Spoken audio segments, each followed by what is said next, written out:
It's a god-awful small affair to the girl with the mousy hair. Welcome to Talking Pictures, where two good friends share their love of movies by diving into what makes the stories and characters that we love about them so great.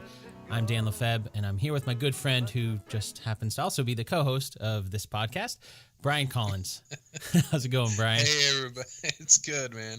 How are you today, Dan? I am doing great. So, Man, I'm excited about this movie, talking about this movie. All right, so let's introduce it. We're going to talk about life and not the board game.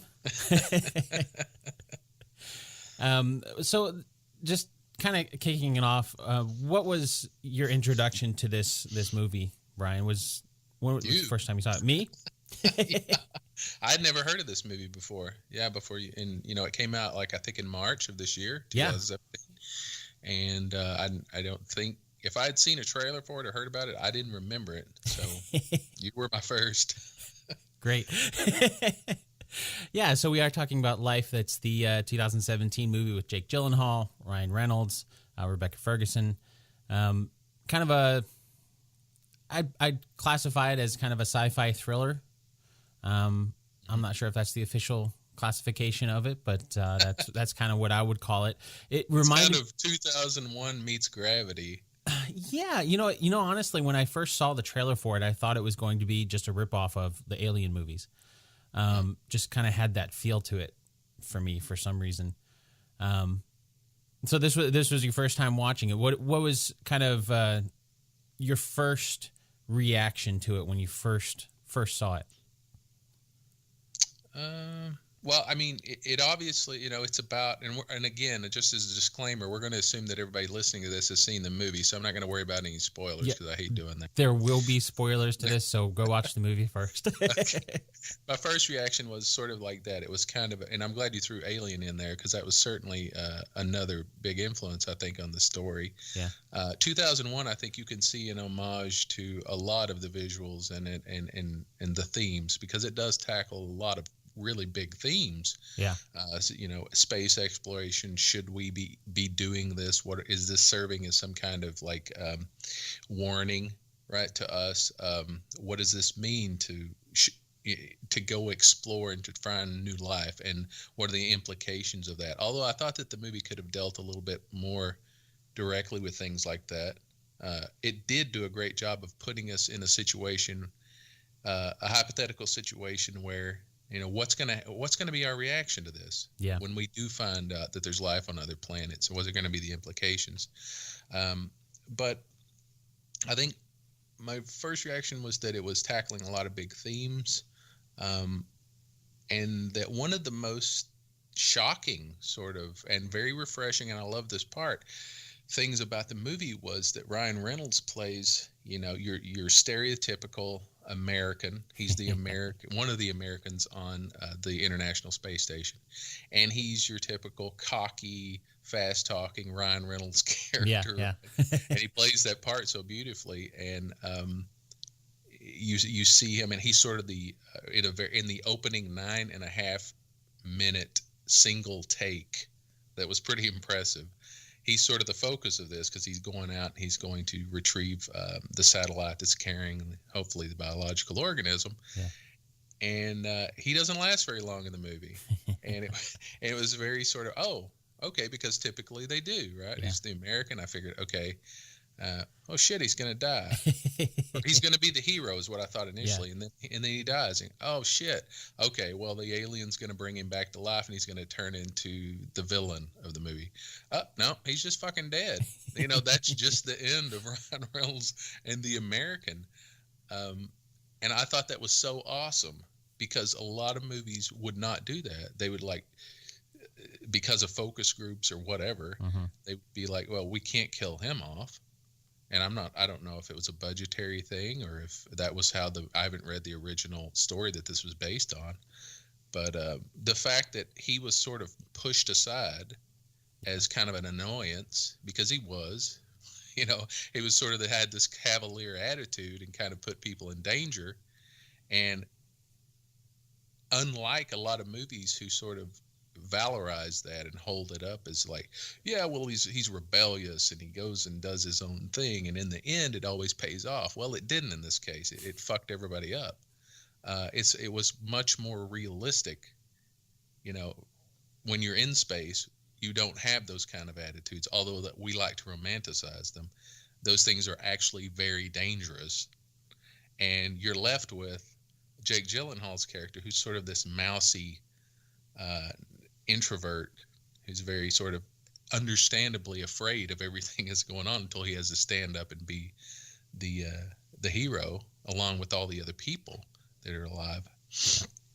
I thought that was great, and I think my first reaction to that, to what that meant to me, was on a much broader level of the feeling, the general feeling in America right now about isolationism and, you know, this American cavalier attitude and building walls around us and letting aliens in and this kind of thing. I mean, there's a lot to be said, I think, about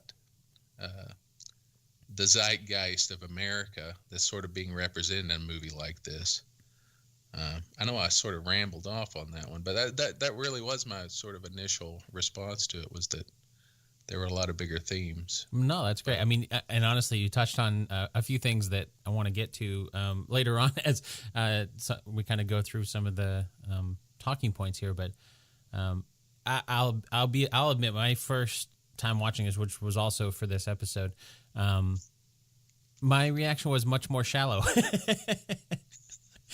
It was quite honestly, it was I was sitting down to watch it, and usually my teenage daughter does not like to watch the movies that I watch because she just gets really bored and gets up and walks out in the middle of them.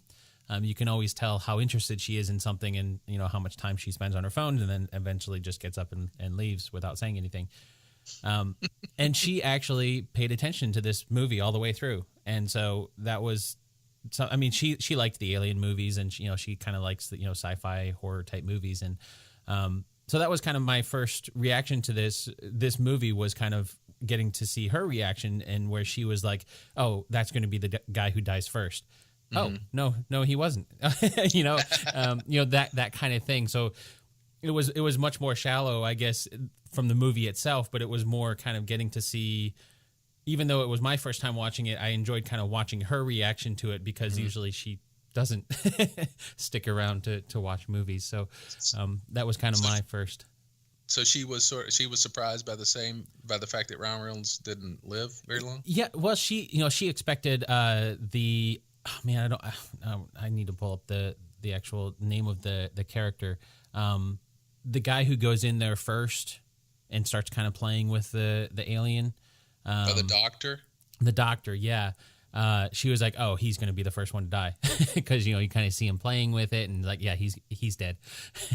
Yeah, and he gets injured, but he doesn't actually die, right? And so, she was surprised by that aspect, and then it was pretty much kind of the surprise of, oh, you see Ryan Reynolds in the movie, and you just expect that, oh, he's going to be in the movie, right?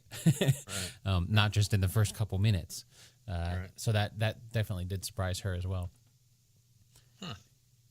Yeah, and rightly so, I think. I mean, because it being a teenager, she's fully plugged into the social stories and expectations that are built within us. And this movie, rightly so, just his death sort of really, really challenged our expectations of an American movie about space. You take any other movie that's in the same setting, and that wasn't going to happen.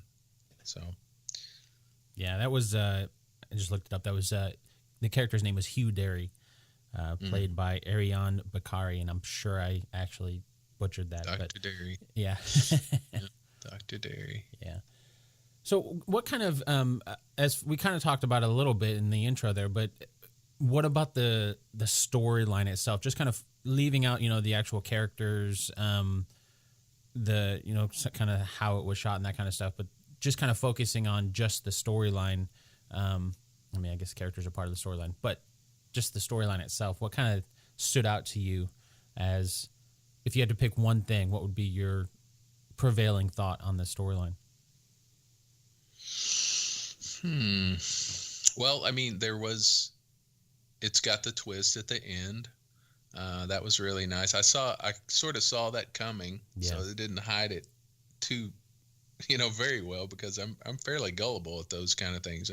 I'm usually the person who gets surprised, but I saw it as I sort of guessed the ending where Gyllenhaal is the one who actually lands on Earth. But it was very, very similar to something like Aliens, right? So you have an alien on the spaceship, and the crew has to either kill it or run from it within the same 5 minutes. And what sort of is hanging over all of this that's unlike Alien, I think, is that they are the wall between Earth being completely overrun and being saved, the entire population of Earth. So that sort of hanging over the story that's this sort of understood and is carried throughout was, I think, pretty powerful. It really informed their decisions and their actions, and gave it a levity, or gave it a power that I think generally it wouldn't, even in the Alien movies, where it's just, it's her versus the aliens, who's gonna win. This is humanity versus what started out as this tiny little microscopic flagellum thing, which it's so funny that it started out as this thing. It's so small you have to look through a microscope, and it's going to completely threaten Earth, which you can see through the windows in the distance, and the billions and 9 billion people on Earth. The contrast of that was very, very interesting. Yeah, I think that was kind of it for me, was the the tie into the alien aspect really, really hit me, of course, too. But I liked like you said, kind of them being the barrier, or the firewall between finding life and this amazing discovery, and then all of a sudden it's, wait a minute, if we can't let this thing get back to Earth, and we're going to basically have to sacrifice ourselves in order to save all of Earth, right? And it was interesting, because there are a lot of scientists who believe that with so many planets out there in the universe, that it's just a mathematical certainty that there is life somewhere, which makes perfect sense if you think about how huge the entire universe is. But then that does beg the question, once we actually find it, what is it going to be like? Is it going to be something where it is, like they actually had to wake that up, right? That whatever, you never really find out what the actual, many details about the actual alien, but it was frozen, essentially, wasn't it? And they had to warm it up in order to actually kind of wake it up. And so that, to me, kind of led the question of, well, why was it frozen? Was that just because of the conditions of space, or was it, if that's the case, then why didn't it evolve to be able to survive in space? That kind of leads me to think that it was from somewhere that was warmer, right, in order to survive in whatever its natural habitat was. Space is not its natural habitat, that it froze in order to survive that or something. And so that kind of leads the question of, okay, well, what is its natural habitat, and is there an entire planet or universe somewhere with these types of things on it? I don't know. It came from Mars, right? It was a Martian. Well, I mean, that's where the probe was from, but that doesn't necessarily mean that's where that came from, right? As if it came from another planet and then sort of inhabited Mars. Well, I mean, that's kind of my question is, that those are the kind of questions that I had, I guess, were if they had to kind of wake it up, then that tells me that wherever they found it, that was not necessarily its natural habitat, because I don't think any creature would naturally just be cryogenically frozen, essentially, waiting. But I mean, granted, maybe I'm wrong. We never know. But that was just the first thing I thought of. Well, okay, if they had to wake this thing up, it was frozen. Then it was in space and in maybe on Mars or wherever it was that it actually attached to the probe. Then it was that was not necessarily its natural habitat. It did that in order to survive, kind of as it was grabbing a ride to its wherever it might wake up next or something. Yeah. I hadn't thought about that, but yeah, I guess the origin. I just assumed that the origin was from Mars, and that they sent a probe to get us a soil sample and then bring it back and look and see. Yeah. But yeah, that was just an assumption. Where the actual life came from, I don't know. It could have come from another planet or through space, from some other distant galaxy or something. But yeah, I just sort of understood it to be the Martian, right? It's the complete antithesis of what we typically think, which are things with large heads and big eyes and are intellectually superior to us and this and that. But this is a tiny little organism, but of course it grows up into this killing machine. Right. And I think one of the larger questions that the movie raises is as sort of a cautionary tale, because I think at the heart of it is, should we be doing this? And there's a big debate in this country right now about our space program, which has always been underfunded for a long time now, and this push to go to Mars. These people like Elon Musk who want to go colonize it because they sort of have, I don't know, maybe they've given up on humanity here, and one would be, it'd be hard to argue against that, seeing what's going on. But you have other people going, look, this is a distraction. Why do you want to go to Mars? We got to fix this place, right? Yeah. What makes you think we're doing any better on another planet? Right. And then you have, a very logical argument that just the space exploration and creating different materials and different technologies helps industries here, and there's roll down benefits of that. But aside from that, even the question of let's say that an alien life force found a human in the very same way, and they have to wake it up. There's a good question of, would you wake up a human? Would you allow a human to come onto your biosphere, to your planet? And I'm not so sure I would. Well, that would be that's a tough question, because the initial thought would be, if you're an explorer like they were on the ship, they know absolutely nothing about the organism that they're waking up. They almost do it without researching anything, without trying to find out, where it actually came from, if it did come from Mars or from somewhere else, or what, is this going to grow into a giant killing machine? They just kind of jump right into it. Who's to say what, why wouldn't you wake up if somebody, an alien life form found humans, why wouldn't they, if they were, the same sort of just kind of jump into it type mentality, not knowing what sort of devastation it might cause. Right, but I think that the movie's questioning that attitude. Yeah, like, sure. Is this kind of activity, this sort of exploration, which we all see the benefits of, is it really always appropriate?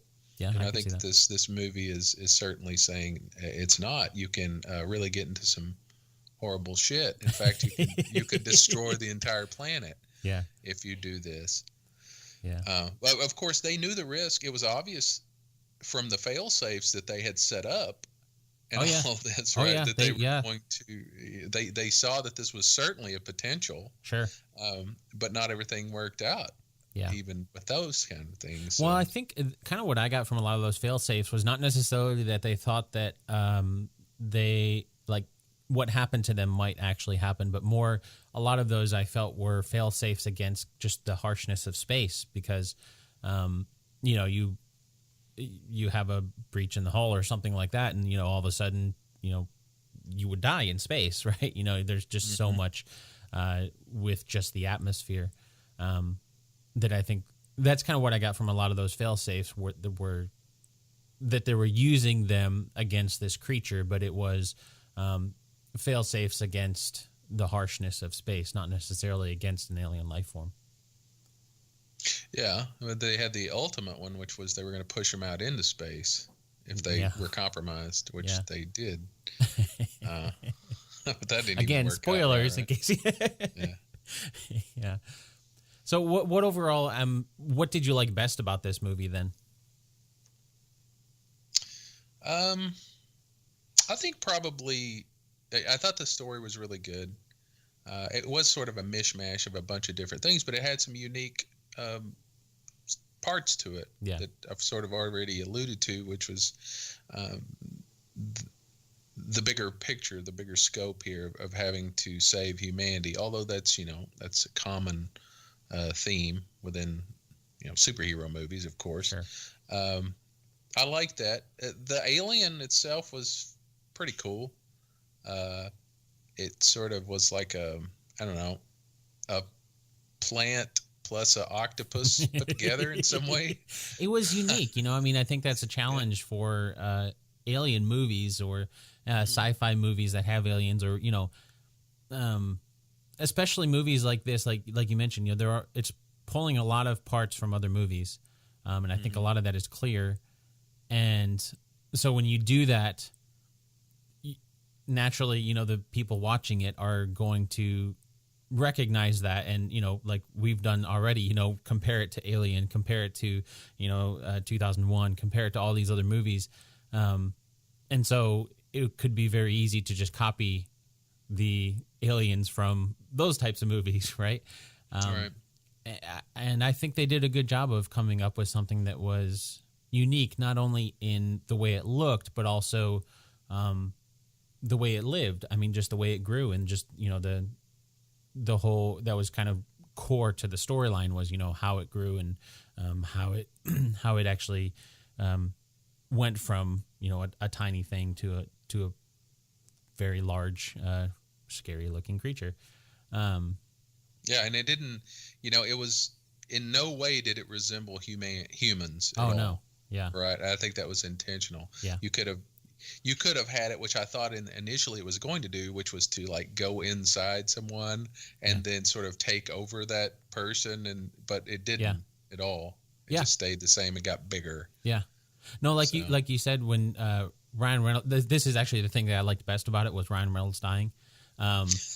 And well, I mean, it's kind of what we alluded to, but anytime you see any movie and you get a big name actor in there, you're like, okay, he's not going to die. She's not going to die, right? Because they're the big name actor, and you just expect that either, if they do die or something, then and you kind of see him going inside of him, it's like, I thought the exact same thing you did. Oh, okay, well then he's going to become the villain, because why would you cast Ryan Reynolds and then just not use him for most of the movie, right? Right. And so that sort of just unexpectedness of killing him off right away and just leaving his body there, and I thought that was really, really smart. I don't know. I don't know if there was a logistical reason behind it. Maybe he had to go off and shoot Deadpool or something. But it was. I thought that was really, really clever to get a big name actor and do away with them, because that's not what you would expect. You expect like the Star Trek aspect where who's the no name ensign that he's the first one to die on every mission. So that was something I liked about the movie probably best, just the unexpectedness of that. Yeah. I mean, not to belabor the point, but I think that it really gave it not only did it turn sort of the genre upside down, it sort of brought a realism to it of, we go through these steps. Oh no, Ryan Reynolds can't be dead. Oh, he's going to come back. And it's none of these things. It's none of these things that we've been groomed to sort of anticipate. Right. And you don't want to kill off somebody who's a big name star, but I also think that you didn't want to kill off that character because of who he was. Yeah. And it turns out that none of those things happened. He's just dead. And these are things that we sort of hit us in real life. We understand this in reality, but in the movies, we want to be transformed. We don't want people to die. And this is a movie that challenges those ways of seeing things and says, that there's really no explanation. Right. Just like in real life, when people die, you might want to search for a reason why, and there's just nothing there. Well, guess what? It's the same thing here. And I really appreciated that, that part of it. Appreciated it, but I still wanted to find an answer for it. Just Sure. Right.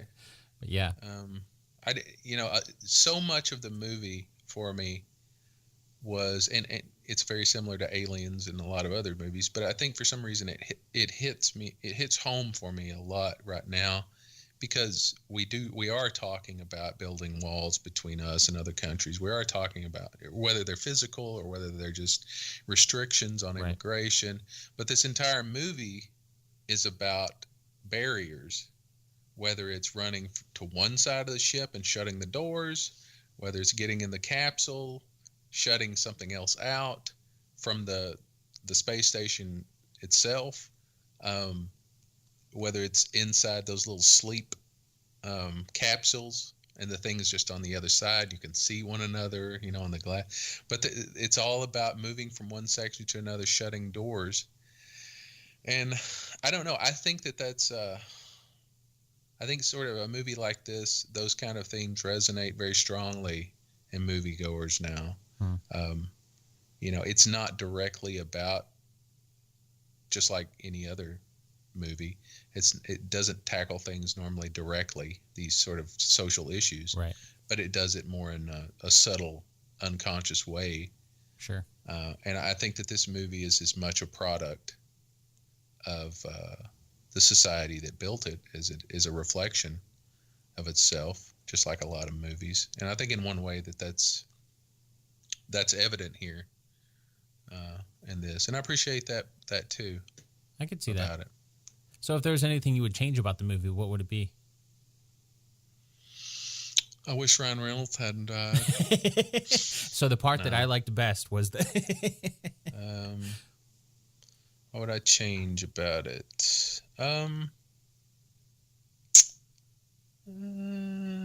Maybe, I don't know. I think that you could have done a little bit more with the alien. I think it looked fairly cool. I think you maybe could have given it some different attributes, some different things that it could do to mess with them. I don't know. It didn't have some kind of cloaking mechanism. It didn't have some kind of camouflage. So it already had Alien, and now you're trying to bring in Predator too? I think that you maybe could have made some bigger points with it. I think that they could have tackled some of the implications of finding life other places a little bit more that they didn't, because although they did take some time to discuss things, I liked that they would just stop the action. It wasn't just full throttle all the time, that they would stop and talk. They didn't tackle things like, okay, what does this mean from a religious standpoint? Yeah. What does this mean from an ethical standpoint? A little bit more. I think they could have had some moments where they discussed those a little bit more. Maybe. I could see that. Yeah. I think for me, it was the ending. And the ending didn't come off as a surprise to me. It was clear that they kind of wanted it to be, just the way it was shot. Yeah. But I saw it coming from a mile away. It was pretty clear what was actually happening, even though, they were shooting very specifically, the shots where you're inside the capsule and you don't see exactly where they're at, right? To know which one is going off course and which one is heading towards Earth. I don't know. To me, that was just, there was a lot of unknown, like what we talked about with Ryan Reynolds dying, or he being one of the first to die, and then eventually most of them dying. But you don't know exactly who's going to die when. You don't know what's happening. They kind of built up this, unexpectedness throughout the movie to kind of get you on the edge of your seat. And then at the end, it was just kind of a letdown because it was, I know exactly what's going to happen. They're setting up the sequel, right? Mm-hmm. That kind of thing. So I don't know. Yeah, for me, it was just kind of, the end didn't really, I don't know. I'm not sure what else they could have done in order to end it, to make it better, but it was something that was not like the rest of the movie in as far as anticipation of what was going to happen. Yeah, no, I can see it. I wasn't that surprised by it either. Yeah. I'm not sure if they were setting it up for a sequel or if they were just trying to be, like it sort of ended like, I don't know, I'm trying to think of a movie like The Blob, the original Blob, right? I think doesn't The Blob end that way? Where like all humanity is now at the brink of extinction, and then that's where we cut. Yeah, right? That's where we roll credits. Yeah. Did they have a sequel to that? I don't remember. I don't remember. Maybe like yeah. I don't know. I don't know if there's going to be a sequel to Life either, but it seemed to be like one of those classic, okay, we're going to set this up so if this does well in the theaters, then we can put a sequel out there. Right. But, if not, then yeah, whatever. Yeah, and then like it lands, right? Gyllenhaal's characters and the alien land in like some third world country. Yeah, in the ocean fishermen. Somewhere, and some people find them, yeah. And that's exactly what would happen, right? Yeah. And then it would like devastate all of these poor countries. Yep. And then all the rich people would run into their underground bunkers with all their guns and stuff. And now that you're mentioning that, I'm fairly certain that Pacific Rim is the sequel to this movie. It could be, yeah. Because what do they do? They build huge walls around the cities in Pacific Rim that, of course, don't work, right? Right. And they can get the kaiju. Yeah, right? Yeah.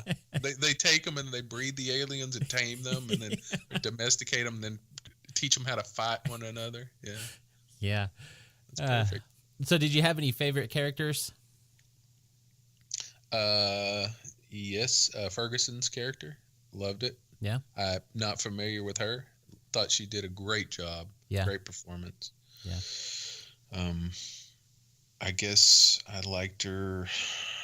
I don't know why I liked her. I mean, I like Gyllenhaal's character too a lot because he was so not anti-heroic, right? Yeah. And he had to sort of step up to that position along with her. I don't want to leave her out either. Yeah. Because she's sort of the leader, commander of the group too. And essentially she's the one who's sacrificed. Yeah. Although she doesn't know it until not necessarily intentionally. Yeah. So I think that the fact that they were both left as the only survivors towards the end was fitting. Yeah.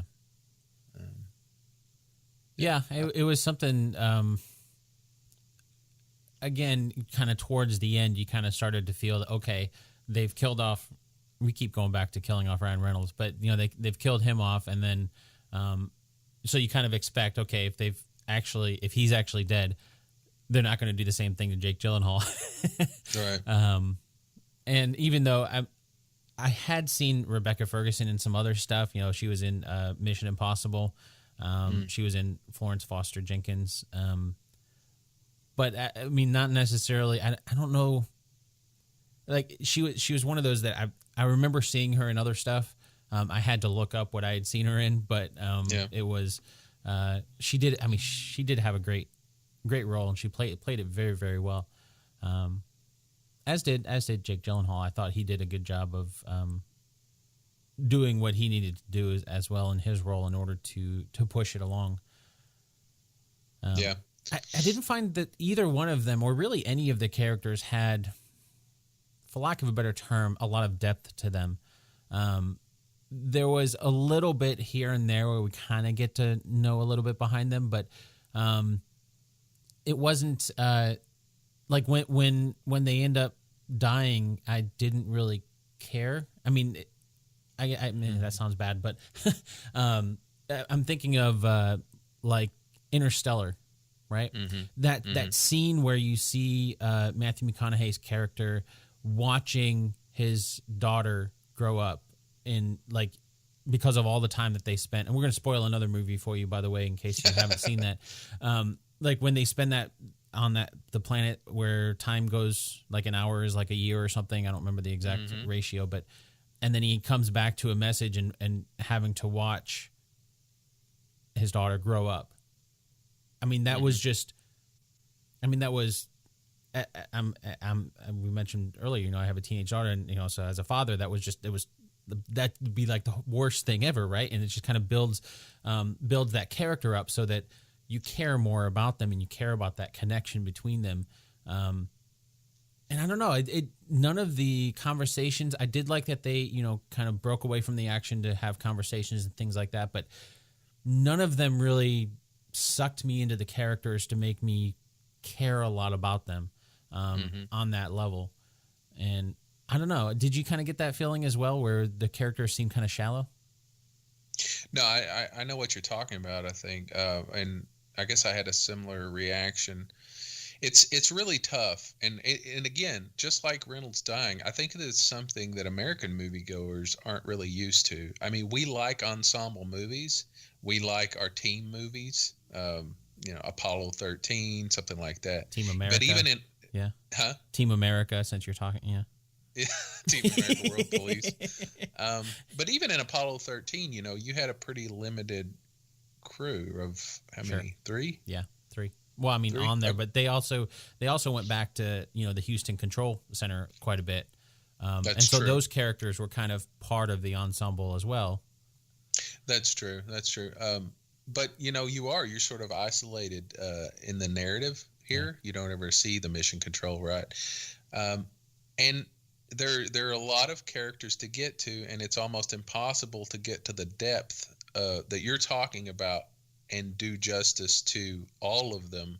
That is, give them screen time to show what they're doing, to explain why it's integral to the overall mission. Sure. And again, that's just another way of we have a hard time doing that, I think, in American movies typically, of telling the story of a group, because we always want to focus on one hero. Right. And in this case, that hero died really quickly, and now we have to just watch this group of people who we don't get to know on a really deep level. Yeah. Because there's not time for it. We feel connected to them because they're human, and they set that up by pitting them against the alien. We feel for them because they're protecting us if we were in this world. They are the last, as you called, the firewall to protect us. And so from that standpoint, I think that we're supposed to connect with them on a much more humanistic level as opposed to a personal one, like on more of a philosophical or ethical level. Whereas the scene that you described in Interstellar, you know, we got to know that character for a couple of hours. True.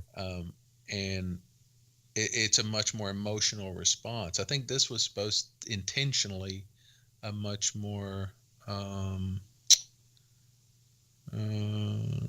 don't know, just a much more like rational response to it, a much more chaotic. I mean, there was less predictability. I mean, as far as who's going to die when, that aspect. Mm-hmm. Yeah. Yeah. I don't know. It was, but it was different from a typical movie like that. Yeah. It wasn't Ripley versus the alien. It was a group of people. Yeah. And so you're not drawn in as much on that level. But I think there's a lot to be said about approaching a movie from that vantage point. It's things that you can bring away that are absent in the type of character connections that we form with other typical heroes. Yeah. I think that there are things that you can't get that you get in this kind of story from that. Yeah, I could see that. So what did you, as far as kind of taking a step back from the story and characters and such, just from the way that the movie was made, was there something that kind of stood out to you as something you liked best about that? Oh, I'd love to see a behind the scenes how they did those. For example, that 9.5 minute opening sequence, Yeah, where they basically explain everything and all the characters and why they're there and what they're doing in each section of the space station. Yeah, I'd love to have seen how they did that. I thought that was really great. Yeah. It got us up to speed in 10 minutes, and we're ready to go with the alien. Yeah. Yeah, anytime you have a space movie, I think because there's been so many great movies, great sci-fi movies, great movies in space. We talked about a lot of them. Apollo 13, Aliens, which I know is a different movie than Alien. If anybody is thinking we're talking about the two separate ones, but there's such a high bar for space movies. I think they did a good job. I think one thing that really they did a good job of controlling, which is not easy to do with the cinematography, is the feeling of being cramped. In anytime I've never been on a space station or in a spaceship, but I've been on airplanes, and it's something where when you're in there, it's not easy to shoot, especially like we were talking about, having an ensemble cast where you have multiple people inside there. I think it's something that they did really well with Apollo 13, was kind of show how cramped it was in there. And granted, they're on a much bigger space station or ship than they were for Apollo 13 in this movie, but still, you have more cramped compartments, and it's not easy to shoot without feeling cramped when you're watching it, and I thought they did a good job of doing that, and then using that when they needed to. For example, there was a scene when one of the guys, his name was Sho Murakami. I'm sure I'm butchering that. But when he is trying to get away from the alien, and he gets into a pod, right, in order to escape that. And then that kind of becomes his confinement, where he's in there and the alien is on the other side trying to break in. And then he's kind of stuck in there. Mm-hmm. And you get that kind of a cramped sense, because they use a bunch of close-up shots. You can kind of get it from his perspective. And I don't think shots like that would have worked if everything felt cramped, if that makes sense. I mean, if they hadn't kind of set up that the outside, which is not really the outside, I guess is my overall point, is you're still, everywhere is cramped. And so in order to get this feeling of being cramped into a space, and knowing that you have to get out of that space because you can't stay in there, you have to have the feeling that you have to go out to somewhere. And obviously going out to space is not an option, so you have to go into another cramped space, which is, the overall ship. So anyway, yeah. I think they did a pretty good job with the cinematography to showcase that kind of sense of feeling cramped and, close quarters when they needed to, but then really just knowing how difficult it is to shoot inside of a small space and not have it feel small if you don't want it to, right? Right. Is something that I think they did a pretty good job on. That part where you said outside or inside, I think that's a really, really interesting point that goes with this idea of barriers that I mentioned earlier, this constant walls between things. And what's that old joke of in the cartoons or whatever, where you convince somebody that they're actually in jail when they're not. You see those scenes like, no, you're the one in jail. No, you're the one in jail. And you don't know because you both look like you're on the other side of the bars, right? Yeah, yeah. And there is this constant switching back and forth of who's trapped here, who's in this confined space. Yeah. and who's on the other side of the door. Yeah. And I'd forgotten this moment until just a while ago when you mentioned that, of whenever Dr. What was his name? Denny? Oh, Dr. The Derry. guy Derry. Sorry, Dr. Derry, right? And he's bringing him, the alien to life, and he's got his hands in those rubber gloves inside of this enclosed space where he's working. Yeah. And then when the alien crushes his hand and he pulls his hand out and falls back, then the alien reaches through the same rubber glove and tries to touch him. Yeah.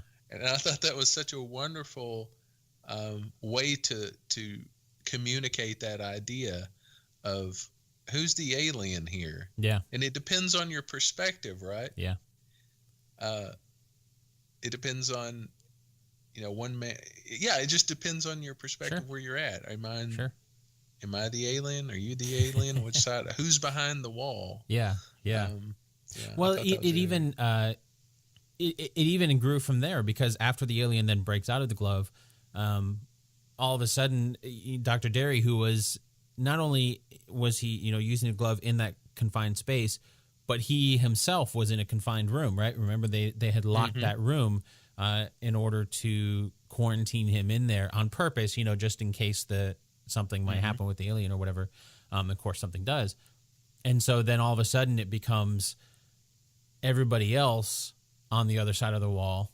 And, again, it's that same containment thing. And I didn't think about this really either until you were talking about it. But,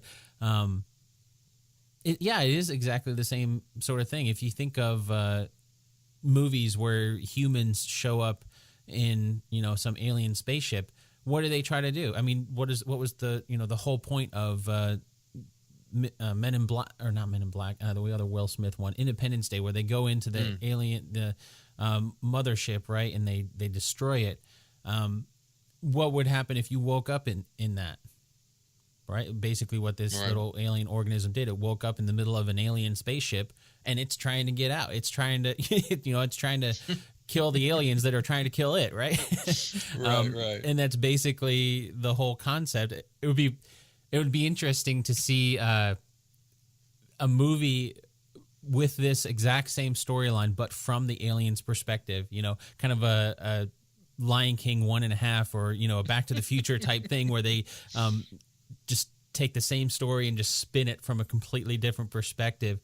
Because I think you could. I mean, I think there are movies out there and different types of entertainment where humans are put in this situation of being abducted by an alien, or put into some sort of a space, and they have to get out, right? And we don't really care if they kill the aliens getting out from that, because they're escaping. The aliens abducted them, and are doing horrible scientific experiments on them. And yeah, from that alien's perspective, he's in this space, and there's this weird, gloves. It's the exact same thing. Exactly, right? When they abduct us, it's game on. Yeah. Right? If we abduct them, right? I'm like that part where Ryan Reynolds, of course, he goes, "Well, I'm going in there and get Dr. Derry. Fuck this. I'm going in there," and he gets a flamethrower, of course, and he starts lighting up the room, like we would expect Ryan Reynolds' character to do. Right. And it's the wrong thing to do. Right. He's got this. It's this no man left behind. I've got to go in there because it's my duty. And then all he does is endanger the entire ship. Yeah. He gets, and as well as dies. Yeah. And gets, that thing crawls in his mouth. So, I mean, even this, Saving Private Ryan attitude, this sort of, I'm going to do the right thing, fuck it, because that's what I'm supposed to do, instead of stopping and going, what's the bigger picture here? Yeah. Yeah. Should we stop, transgress protocol and go in there and do it, or should we continue to follow our fail-safes and go, well, we all love Dr. Derry, but nobody's going in that fucking room. And I'm sorry, I've never been in space, but I'm fairly certain that flamethrowers in space are not a good idea any way you look at it. That brings up another point, which really annoys me about some space movies, and you can see this in the very first couple of minutes of the movie. This is going to be about Ryan Reynolds dying again, isn't it? No, this is everything not right. seems to come around. So they open up this great huge vast of space. You see all the stars, and you see that tiny little spaceship coming, or probe, or whatever it is. Right. And then it gets hit. The asteroid field, it goes through it, and it's hit. And then you hear noise. And you see sparks and stuff. You of course you wouldn't hear noise, and you see that, I should say, you hear that throughout the movie, right, all the time. Things clinking up against things, banging, all these loud noises. And to me, it's always much more disconcerting and bothersome and ominous when I can't hear the noise of impacts in space. And I think that was a missed opportunity to bring a much more surreal atmosphere to this movie. I'm sure that focus groups probably said, I like it when it makes noise, because they're used to that, and it doesn't make sense to them. But I personally thought it would have had a much more impactful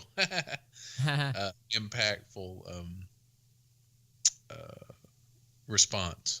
That's tough. I mean, because maybe, but then they would have had to spend more time kind of showing you some of the things, in order to really know that there are impacts going on, or that there are things happening. So I don't know. It would be tough. I can see why they did add noise. In this particular scene, I think it was obvious what was happening. Now inside where they had air, it would make sense. Yeah. But outside the space station, that's true. I think it would have been better. It'd have been a nice contrast too. Yeah. It would have signaled to the viewer where you were in space and time. As if a big opening sequence being in space doesn't signal that? Yeah, it signals it. But I'm just saying there would have been two places, right? There would have been a place inside the space station where you had air and sound. Then there would have been a place outside of the space station where no sound would have existed if you saw two things hit together. And that those could have reinforced the fact of where you were in the scene. I could see that, yeah. Just like you might use a different color outside as you might use inside, or color grade or something like that. Yeah, I could see that. I don't know. It's a small thing, but... No. So, okay. I guess kind of starting to get to the end here, but we've talked about it a little bit, but if you were to summarize what you think is the message of this movie, what would you think? I know we kind of have touched on it a little bit, but just kind of a summary of what you think the message is. You have 140 characters. This needs to go on Twitter, by the way. No. Somebody wrote? Saw a quote said that when God wants to mess with us, He answers our prayers. I think that's kind of fitting for this situation, because I think this is a cautionary tale of, be careful what you wish for. Yeah. Be careful what you're flying too close to the sun and striving too much, and what the implications of that is. Along with these themes of borders and aliens and closing people off, how detrimental that can be. Yeah. And the thing that I don't think that it sort of necessarily tackled enough was the ethical question of, are they even right to do this, to bring this thing back to life? We certainly feel for the characters who are killed by this alien, but we shouldn't be, because they absolutely are responsible for everything that happens after they wake this thing up. Just like you mentioned, if someone an alien had abducted us, we would be rooting for the humans. Right. Well, I mean, I guess that brings up kind of what I kind of figured was the message as I was watching this was kind of exploratory type aspect, where they're out in space and they're exploring, and there are similar types of movies where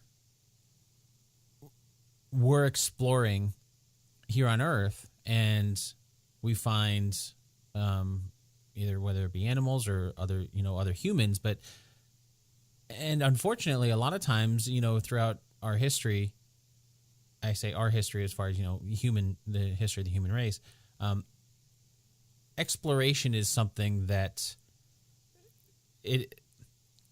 a lot of times it happens the way it does in this movie. Let's put it that way, where we come across something, and we kind of do whatever we want to do as far as let's try to wake this thing up, without even thinking about what the ramifications might be, or let's try to convert all of these people to our religion, despite whatever we think they without really thinking. I think that's something that happens not just in space, but it's something that has happened throughout all of history, as far as just exploring unexplored places here on Earth. And I think as we get less and less of those, I think this is, I guess for me, the message was, as there's less exploration here on Earth, more exploration is happening in space, and kind of what we alluded to in the beginning, with being kind of a mathematical certainty that there is life somewhere, then it would beg the question of, if that's the case, well then at some point you would assume that, if humans are around long enough, that humans would run into that life, right? Maybe not necessarily in our lifetime, but, this kind of is one of those, if this happens in our lifetime, or if this happens anytime, when humans are still around, what would that be like? Would it be like a lot of the other exploration attempts where I think this is a great example of, they seem to follow a lot of the same sort of things that happen on, exploring anywhere. Like a lot of the stuff that I've talked about, exploring unexplored places. Unfortunately, a lot of times it's trying to convert whoever's living there, whatever's living there, to whether it be our belief system or our way of life or whatever it might be, or just doing whatever we feel we need to do in order to, quote unquote, explore. It's a lot more than just finding, I think, is kind of the message that I got out of this. Yeah, no, I think that's a really great point, that in this particular case in the movie, the colonizers become the colonized, or about to be, right? At the end, you're thinking, okay, this alien Martian race is about to colonize Earth, which means they're going to kill every one of these bastards. And from our history, we know that this is, it's always been about more than just, hey, I wonder what's over there. Yeah. There's always something behind it, right? Yeah. And there are always implications to this, to going and exploring things, whether it's the decimation or dislocation of complete races of people, which is usually justified in saying, well, we made a lot of money on that. Right? Or we improve their way of life or something. I mean, it's a lot of times. Meaning what, right? Yeah, yeah. we made them into us. Yeah. Right? Yeah. Is basically what that means. In this case, the tables are turned. Yeah. And I think it's a big sort of, I can see where that might upset a lot of people or turn people off of this movie, along with a lot of other things we've talked about. Sure.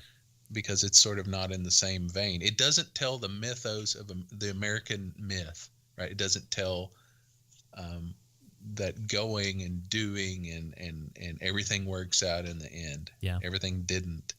And that's for and sure. The conqueror became the conquered. But you're right. I mean, this is very, very similar to what has actually happened in the past, right? Yeah. We've used things like germs to kill entire races of people off, or to minimize how many there are as a threat. And we do this for 99% of the time we do this for monetary reasons, or that we run out of space, or we want a place to go, and that's our entire country was built on this idea that we want to go somewhere and be free, right?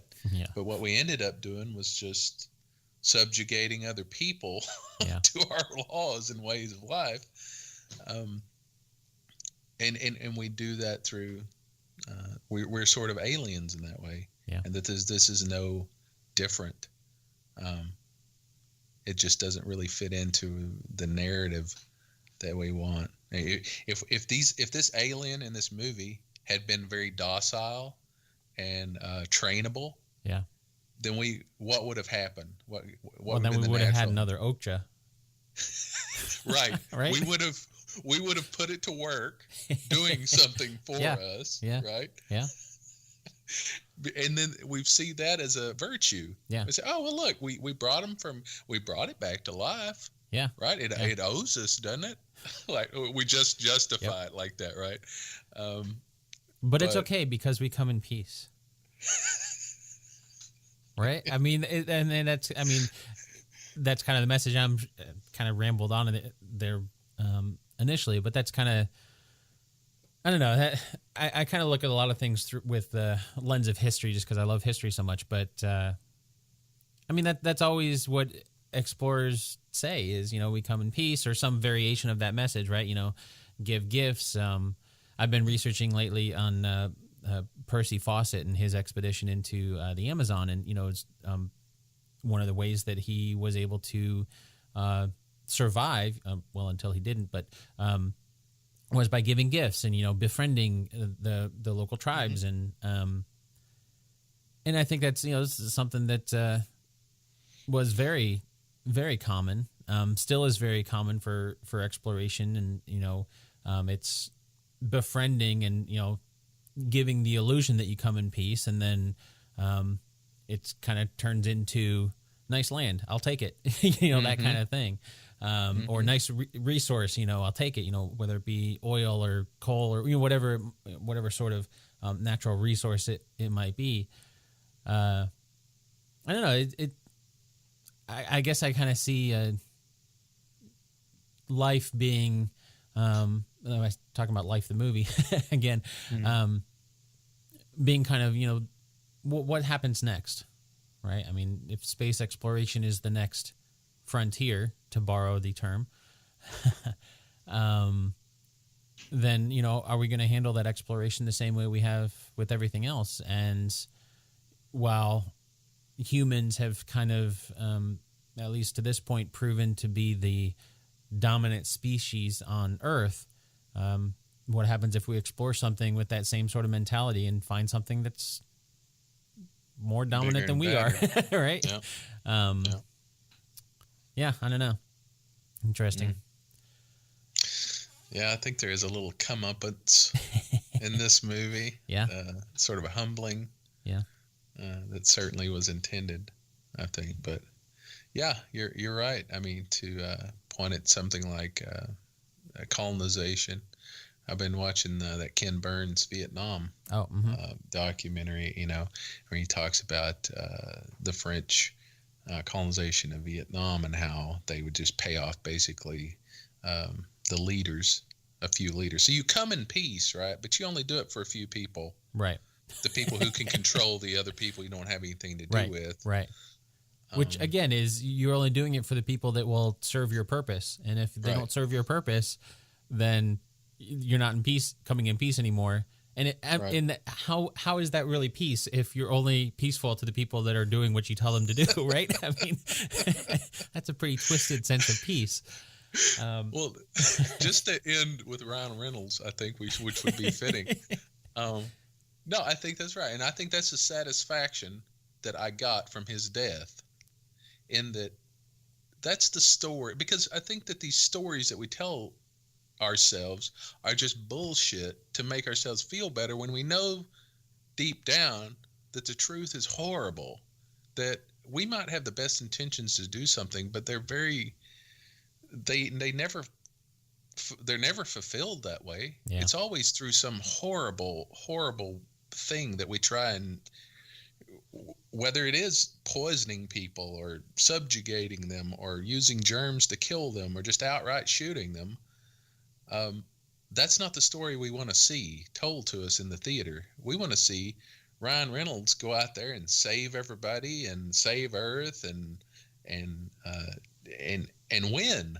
Yeah. Right. And feel justified at the end of it. And when a movie doesn't do that, it always piques my interest and goes, oh, okay. Well, this is something that's not going to try and bullshit me into believing what I know not to be true, and to reinforce that, because that's the one thing that popular culture and popular media does to sort of keep the status quo, is to tell us these are myth. It's to reflect it back to us. Yeah. And when a movie sort of turns that on its head, it makes me pay attention more. The other just puts me to sleep, mostly because it's the same fucking story over and over and over again. And I know it's bullshit, and I don't want to listen to it anymore. Sure. For me, that's what I got out of this movie. Well, I like that you mentioned that, because, as I said in the beginning, one of the first things that kind of, my first impression of this was that this caught my daughter's attention. And I think the fact that she enjoyed this movie speaks well to its depth. I mean, the fact that you enjoyed it for being different, right? And the fact that she enjoyed it, I can guarantee she did not have the same sort of thought about borders and exploration and all that kind of stuff when she was watching this movie. She just enjoyed it for being an alien movie with, in space. That, because, not saying anything against her, she doesn't. She's a teenage. She's a teenage girl. She just doesn't really, think a lot about the story behind a lot of the movies, I think that speaks well when you have a movie that can feed both types of audiences, because it is pretty rare when you're going to be able to do that. It's a line to walk in order to have a story that's captivating enough to capture somebody like my daughter, or to capture somebody like you, where you're looking for something that's different than a typical alien movie, or a typical sci-fi movie that you've seen a million times before. And I think this did a pretty good job of walking that line. Yeah, I'd agree with that. Very good. All right, well, I guess we can wrap it up there. Why don't you let everybody know how they can get in touch with you if they want to talk more about your thoughts on life, the movie, or actual life. Well, I'm on Twitter at BrianCollins16. You can reach me there, or I hardly ever post anything about movies, but you have to start changing that. I think so. All right, you can find me on Twitter too. I'm at Dan Lefebvre. It's DanLefeb. You can find the show on the web at talkingpicturespodcast.com. And until next time, enjoy life.